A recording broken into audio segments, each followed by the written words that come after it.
आम लोगों का एक सबसे बड़ा प्रश्न ये होता है कि अगर पित्त की थैली में पथरी है और मुझे कोई दिक्कत नहीं हो रही है, तो इसमें ऑपरेशन की ऐसी क्या ज़रूरत है कि मुझे ऑपरेशन क्यों करवा लेना चाहिए, या इसमें क्या फ़ायदे क्या नुकसान होंगे। इसके बारे में मरीज हमेशा जानना चाहता है।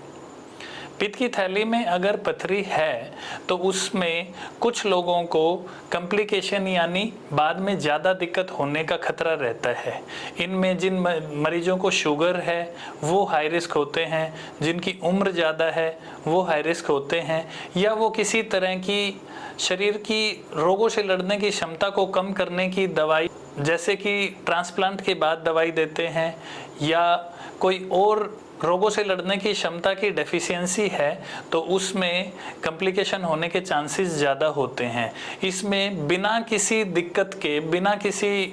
बड़े लक्षण होने के बावजूद भी पित्त की थैली बढ़ सकती है और फट सकती है, और इसमें अगर पथरी आगे चली जाए तो पीलिया और पैंक्रियाटाइटिस होने का भी खतरा रहता है। पित्त की थैली में पथरी है या फिर उसमें किसी तरह की कोई दिक्कत है या कोई कॉम्प्लिकेशन हो गई है, लाइक पीलिया है या फिर इन्फेक्शन हो गया है, बुखार आ रहा है, पेट में ज़्यादा दर्द है, उल्टियाँ हैं, तो इस केस में पित्त की थैली की सर्जरी की ज़रूरत पड़ती है। आज के दिन डॉक्टर के पास अच्छी ट्रेनिंग अवेलेबल है, अच्छे इक्विपमेंट्स हैं, अच्छा सेटअप है,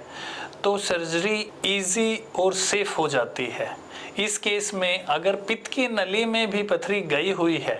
तो पित्त की थैली की सर्जरी और पित्त की नली में पथरी की सर्जरी दोनों एक साथ की जा सकती हैं,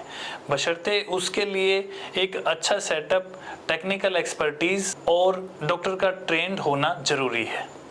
एक आम आदमी का सबसे बड़ा प्रश्न ये होता है कि पित्त की थैली की सर्जरी होने के बाद वो कुछ खा नहीं पाएगा, वो घी वाली चीज़ें जो है वो नहीं खा पाएगा, उसका खाना नहीं पचेगा। ये एक कॉमन क्वेश्चन मरीज के दिमाग में आता है और वो अक्सर हमसे ये बात पूछता है कि इसके बाद जब एक ऑर्गन निकाल दिया जाएगा उसके बाद क्या होगा। लेकिन इसके बारे में हमें पित्त की थैली का सिस्टम को समझना होगा। अगर पित्त की थैली अपना काम कर रही होती, पित्त की थैली कॉन्ट्रैक्ट करके पित्त को आगे भेजने में सक्षम होती, तो उसमें पित्त कंसंट्रेटेड होता ही नहीं और स्टोन को बनने के लिए जो इन्वायरमेंट है वो इन्वायरमेंट कभी बनता ही नहीं। इसका मतलब ये हुआ कि पित्त की थैली जिसमें पथरियां हैं वो काम नहीं कर रही है, और अगर कोई ऑर्गन काम नहीं कर रहा है तो उसको निकालने से कोई फर्क नहीं पड़ेगा। हाँ, एक फ़ायदा है कि अगर वो अंदर रहेगा तो कॉम्प्लिकेशन हो सकती है, पैंक्रियाटाइटिस डेवलप हो सकता है, इन्फेक्शन हो सकता है, जो बाद में सर्जरी को डिफ़िकल्ट कर देगा और रिकवरी जो है मुश्किल हो जाती है।